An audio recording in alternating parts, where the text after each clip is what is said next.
Hello, welcome back. So today I wanted to talk about something that has really helped me out over the past 15 or 16 years, something that I learned reading a book. And so what happened to me recently was that I was out in the wider YouTube prairies and I left a comment on somebody's video, a well-known booktuber. I left a comment on their video and someone, not them, not the person who created the video at all, a complete stranger to me, decided to comment on my comment, to reply to my comment, and in a very rude and condescending way to educate me, to school me. And then I replied very, very kindly. I thought very kindly, very generously, and against my impulses to go on the offensive. And they never replied, of course. And I have learned that very rarely do people actually reply once they have educated you. But it put me in kind of a funk, and I wandered around all day thinking about this, thinking, well, why is this person so rude to me? And I realized that's just the nature of the internet. Sometimes it's intentional, sometimes it's completely unintentional. The nature of the written word in comments can sometimes come off as rude, even when it's not intended. But I felt like this was a little bit intentional. I felt like they had intended to be condescending and rude in this case. And it put me in a bit of a funk, like I said. But then I got to thinking about something that I haven't done in quite a while, that I used to do a lot, and that really helped me. And that is something I learned in this book, Lincoln on Leadership by Donald T. Phillips. Executive Strategies for Tough Times. So this is from 1992. And apparently, according to Time magazine, this is the book that has become Clinton's private Bible about how to govern. I don't know if that's true or not. But what I'm talking about in this book that helped me to deal with these sorts of things is writing letters that you never send. Apparently Abraham Lincoln would, in a moment of anger or disappointment or anything like that, he would sit down and write out a letter that he never sent. He would just write it, fold it up, and stick it in his desk. And that helped him to deal with his emotions and to deal with people and to not tear them to shreds or anything like that, but to address them from a calmer standpoint. And so I started doing that. As particularly when I was about 18 or 19, 20, I started doing that a lot, and it really helped me. And I went back to that and used it this time. And I'll just give you the quote out of this book. How did Lincoln control the more negative aspects of his character, such as anger and frustration? Though once in a while he would blow up and lose his temper, he usually did it in private. To avoid such a display, Lincoln would sit down and write lengthy letters that he generally did not send. They served as ways to release his pent-up emotional feelings. Near the conclusion of William Rosecrans' victory at Chattanooga, Tennessee, in September 1863, Lincoln once vented his anger in the presence of the War Department's telegraph office staff. Upon hearing that General Ambrose Burnside had headed his army in the direction of Jonesboro rather than to Chattanooga in support of Rosecrans, Lincoln is reported to have bounced his stovepipe hat off the floor and cried, "Damn Jonesboro!"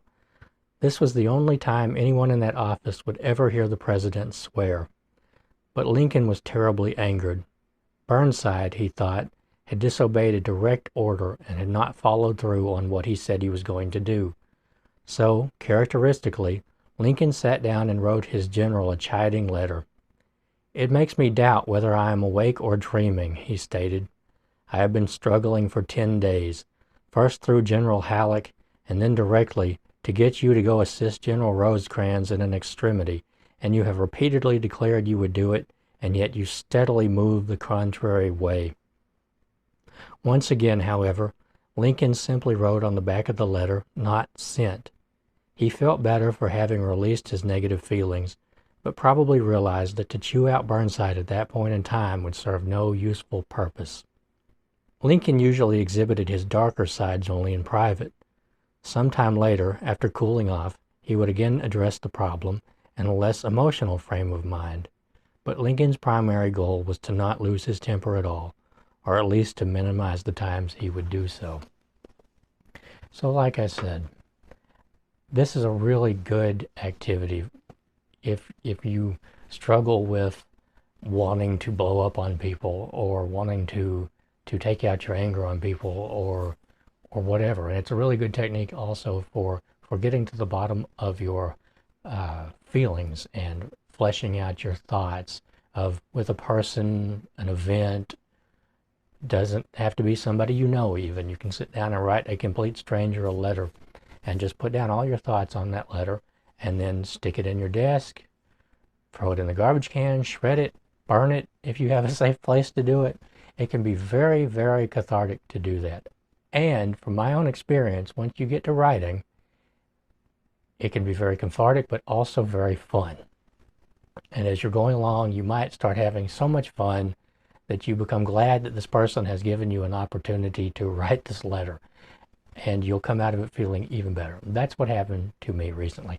So I'm going to read this letter never sent, never intended to be sent, aloud to you. And I want to explain first before I do this, but I know that this could come off as petty, or maybe seem passive aggressive, or as a way for me to send this letter without sending it directly, or comment, whatever. But I only want to do it as an example, and I had a lot of fun with it. And I'm not going to say whose video it was on, except, like I said, it's not the person who made the video who replied to me. It's somebody I didn't know, somebody just decided to unload on me.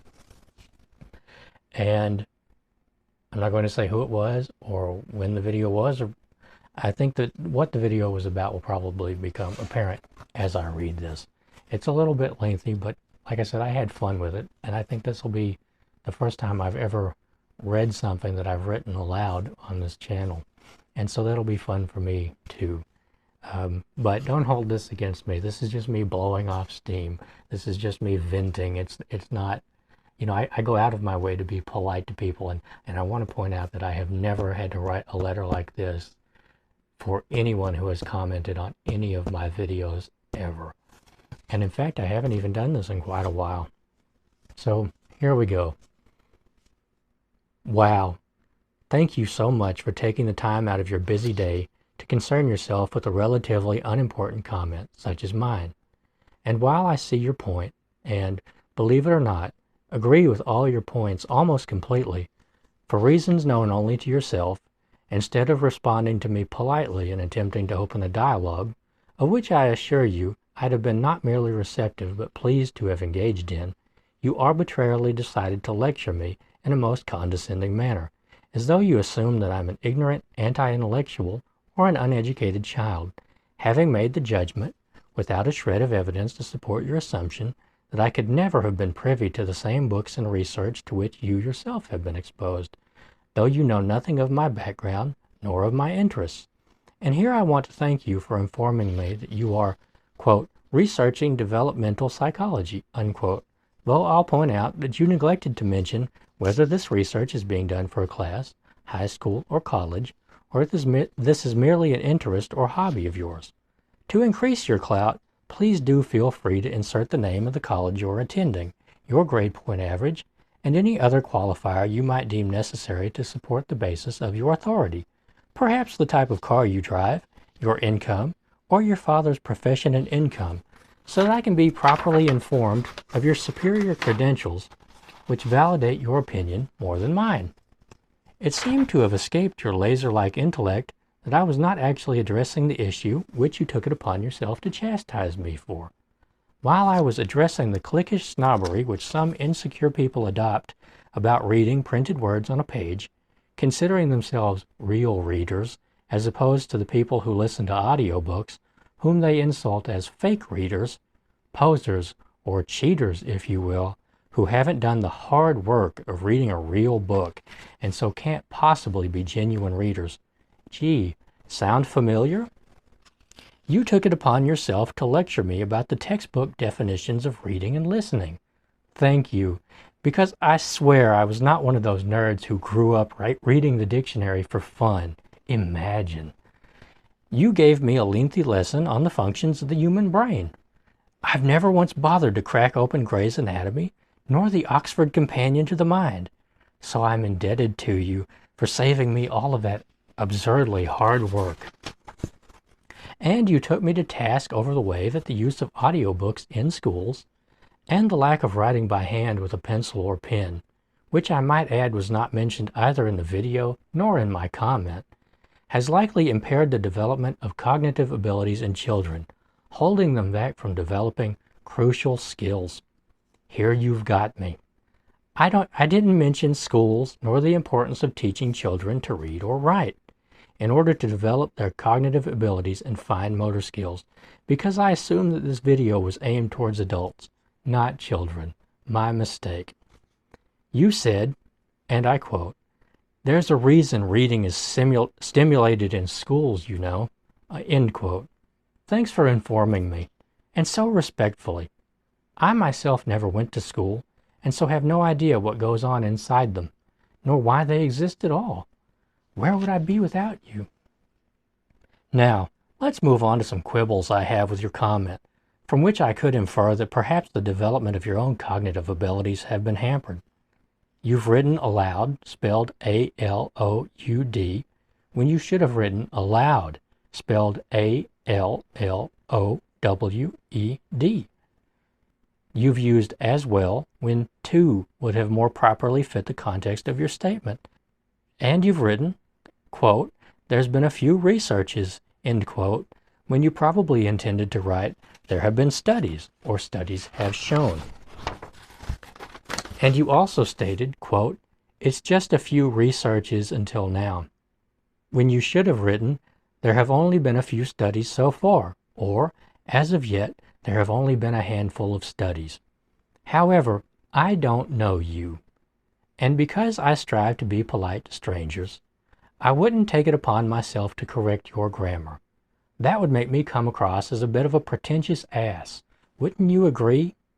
Your humility and passion for educating the ignorant, such as myself, as your family, friends, and random strangers on the internet can attest, is absolutely stunning, and in no way would anyone ever have cause to accuse you of being a pompous ass nor a condescending know-it-all prig. Thanks for being so aggressively self-righteous and informative. Sincerely, a random stranger you stereotyped and educated. P.S. I couldn't help but notice that while you chose to lecture me for my opinion, you didn't actually leave a comment for the creator of this video, though I was mostly agreeing with what he himself said. Why waste your energy on lecturing me, a nobody, or so you've clearly assumed, when you could have lectured the man who made this video? He's often stated that while he isn't able to reply to all his comments, he does read all his comments. Could it be that you unloaded on me because you were too timid to potentially provoke his 50,000 plus subscribers? I wonder. So there is my letter to this random stranger, and it made me feel so much better. And that's why I wanted to read it aloud to you, because I started off angry and somewhat sad that someone had insulted me and condescended to me, and I wound up writing this letter and feeling so much better for it. And clearly it's not something you can do in every case, and I'm going to be honest with you and say that this was not my first draft. It stuck with me, and it stuck with me for quite a while. So I wrote it again, and I wrote it again, and I started having fun with it, and I thought, well, you know what, this would make an interesting video. So I just wanted to share that with you. I wanted to share this technique, this therapeutic technique of writing that Abraham Lincoln and Donald T. Phillips taught me in this book, because it really is helpful sometimes, and I think it could particularly be helpful for other YouTubers, other booktubers. And so, like I said, I know this is it puts me into a snarky sort of light, but I do these sorts of things, these sorts of exercises, in order to vent my emotions and my thoughts safely, rather than to unload on someone, particularly people I care about or random strangers on the internet. So anyway, I want to thank you for watching. I don't actually know if I'm going to post this video I'm a little bit concerned about the response it may get. But I want to thank you for watching, and I'll see you next time.